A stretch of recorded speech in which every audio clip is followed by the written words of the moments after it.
नमस्कार बच्चों, JCRT के डिजिटल स्कूल में आप सभी का स्वागत है। आज आज के कक्षा में हम लोग देखेंगे कि मुगल कालीन जो सम्राट हुए, उसको हम कैसे उँगलियों में याद कर सकते हैं। मुगल साम्राज्य जो है, मुगल सम्राट जो हैं, ये कौन-कौन से मुगल सम्राट भारत में आए और इनका शासनकाल क्या रहा और कौन-कौन से मुगल सम्राट जो है कि भारत में शासन किए। इसके लिए एक ट्रिक्स है, ट्रिक्स को हम लोग अगर अपनाएँगे तो बहुत जल्दी हम लोग को याद हो जाएगा। तो इसके लिए एक जो है कि सेंटेंस है जिसको हम लोग को याद करना पड़ेगा और ये सेंटेंस है भाजी सब्जी फॉर माँ साहब। भाजी सब्जी फॉर माँ साहब के रूप में देखते हैं सेंटेंस को याद करने। तो अब देखते हैं हम लोग क्या-क्या होता है इसमें। भाजी से जो है क्या-क्या हुआ, बी फॉर बाबर, है ना? H for Humayun, A for Akbar और JI संयुक्त है तो JI का मतलब हो गया जहांगीर। तो भाजी का मतलब हो गया बाबर, हुमायूँ, अकबर और जहांगीर। अब सब्जी क्या है देखते हैं। ये एक हो गया भाजी का मतलब। भाजी का मतलब क्या हुआ? बाबर, हुमायूँ, अकबर और जहांगीर। अभी इसमें देखेंगे कि कितने-कितने साल ये लोग शासन किए, पहले हम लोग इसको देख लेते हैं।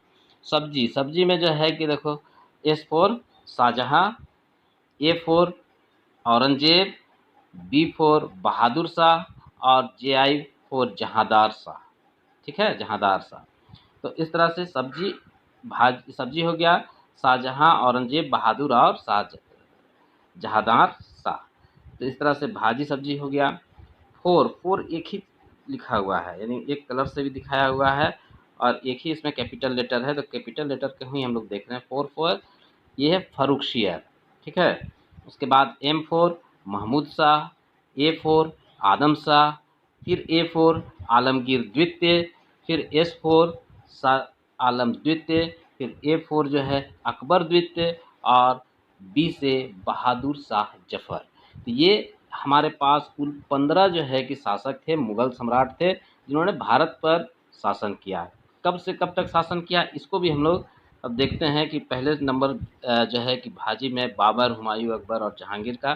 तो बाबर से शुरू करते हैं। तो बाबर का शासनकाल था 1526 से 1530 ईस्वी तक। हुमायूँ का जो शासन था वो 1530 से 1556 ईस्वी। अकबर का जो शासनकाल था वो 1556 से 1605 ईस्वी तक था। और उसके बाद जहांगीर का जो है कि 1605 से 1627 ईस्वी तक था। और शाहजहाँ जो है कि 1627 से लेकर 1657 ईस्वी तक था। औरंगजेब औरंगजेब जो है कि 1658 से 1707, बहुत लंबे समय तक इन्होंने शासन किया। फिर बहादुर शाह जो है 1707 से 1712 ईस्वी तक शासन किया। जहांदार शाह जो है 1712 से 1713, सबसे कम समय इन्होंने ही शासन किया जहांदार शाह ने, है ना। फिर फारुखशियर जो है, फारुखशियर 1713 ईस्वी से 1719 ईस्वी तक जो है कि भारत में शासन किया। महमूद शाह ने 1719 से 1748 ईस्वी तक शासन किया। अहमद शाह ने 1748 से 1754 ईस्वी तक शासन किया। आलमगीर द्वितीय इसके बाद आए, जिन्होंने 1754 से 1759 ईस्वी तक शासन किया।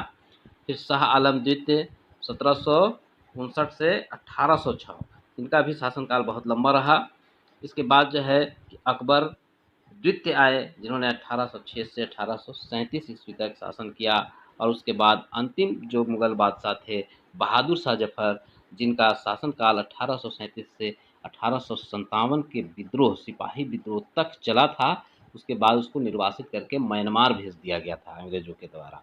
इनका शासनकाल बहुत ही एकदम सीमित क्षेत्र में था, है ना। वस्तुतः जो है कि औरंगज़ेब के बाद जितने भी शासनकाल थे, ये इनका एरिया जो है छोटा हो गया था, है ना, क्योंकि अंग्रेज़ लोग जो है कि अपने साम्राज्य का विस्तार कर रहे थे। और बहादुर शाह का सिर्फ जो है कि शहर तक में ही जो है कि शासनकाल रहा था। लेकिन सिपाही विद्रोह में बहादुर शाह जफ़र का बहुत ही बड़ा योगदान था, इनको फिर से नेतृत्व दिया गया था। तो इस तरह से हम लोग देखें कि कौन-कौन से मुग़ल सम्राट भारत में कब से कब तक शासन किए। आशा है कि आपको ये भाजी सब्जी फॉर माँ साहब के रूप में मुग़ल सम्राट के जो है कि शासनकाल का क्रमवार जो है कि विश्लेषण आप याद कर पाएँगे। बहुत-बहुत धन्यवाद।